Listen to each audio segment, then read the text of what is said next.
That's not what any of us want to see, and everybody's around him, and let's hope that he's going to be okay.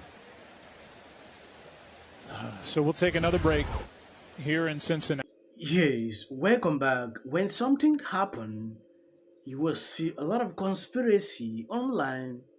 I have seen recently a lot of people saying, Fauci, sometimes we should keep this aside. Tackle got hit him right on the chest, could have compressed his heart in some freak accident, and you see him get up and then collapse after that.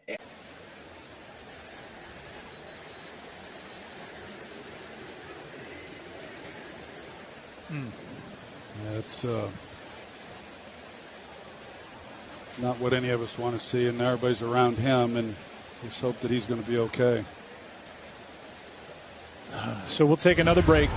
I have seen recently a lot of people saying, Fauci, sometimes we should keep this aside.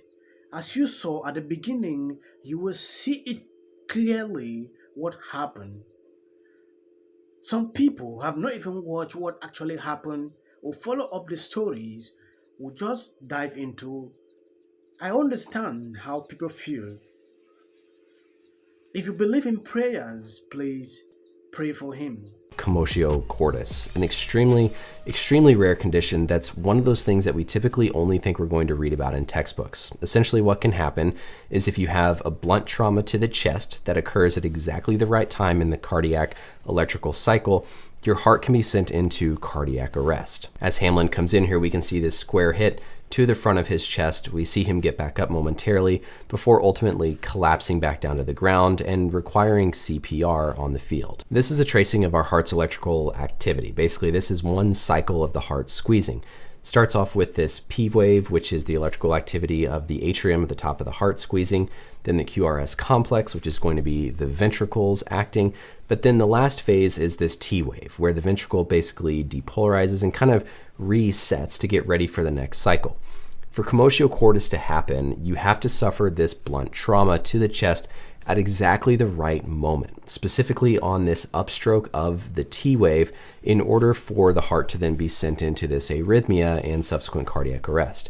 This is one of those things that not only do you have to have a high enough force, but it has to happen within milliseconds of a time window, because if that impact comes at any other time in this electrical cycle, you're fine, you don't go into this. But when it happens at just this right time during this upstroke of the T wave, and if it's high enough, then you can have this thing called commotio. Yes, I think this is the best explanations to what actually happened. So any conspiracy people posting online, don't dive into it. Always look for clips like these to get your real information.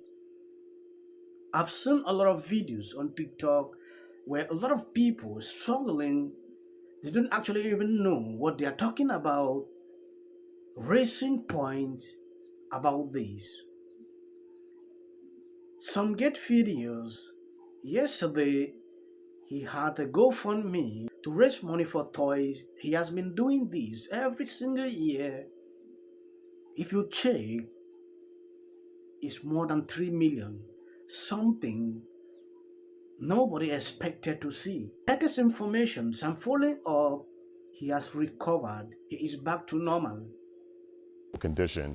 I want to give you a look there. The reaction of the players on the field waving medical teams over said it all about how serious this was. It happened near the beginning of that game in Cincinnati against the Bengals, who had just scored. Buffalo got a field goal, and then as Cincinnati was driving with the football for a second time, Damar Hamlin made a tackle, but the 24-year-old collapsed back to the turf. Players from both teams were crying, kneeling, praying, hugging each other. They formed a wall around Hamlin as paramedics administered CPR.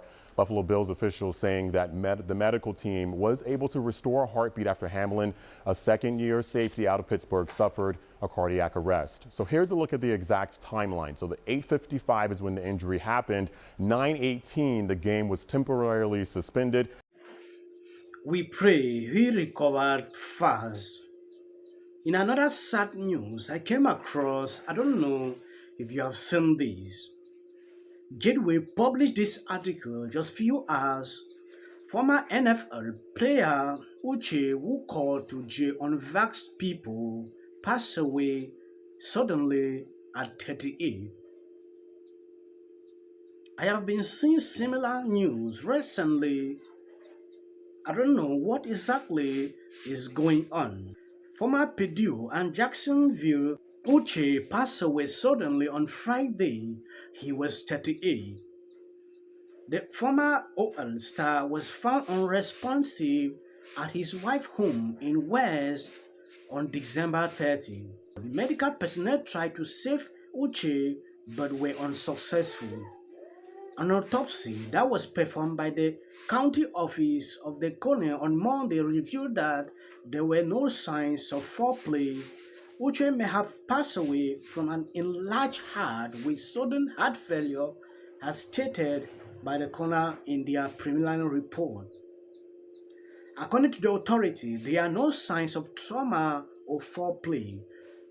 Toxicology results are expected back in a few weeks, at which point the official cause will be announced.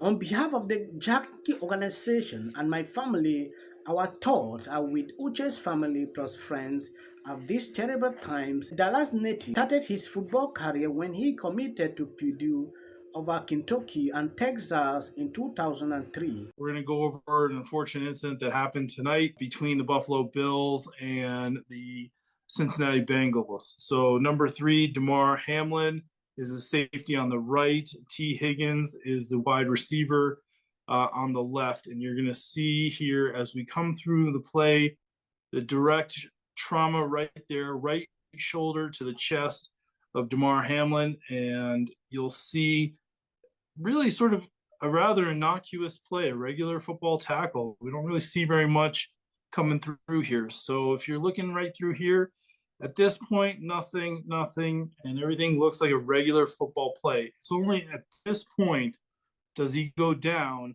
and just collapse straight down. So if we rewind this a little bit here, you'll see he makes the tackle,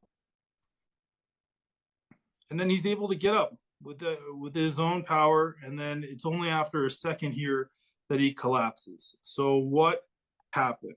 Well, that's direct trauma, also known as commotio cordis, resulting in a cardiac contusion that puts you in cardiac shock, sending you into ventricular fibrillation, otherwise known as VFib.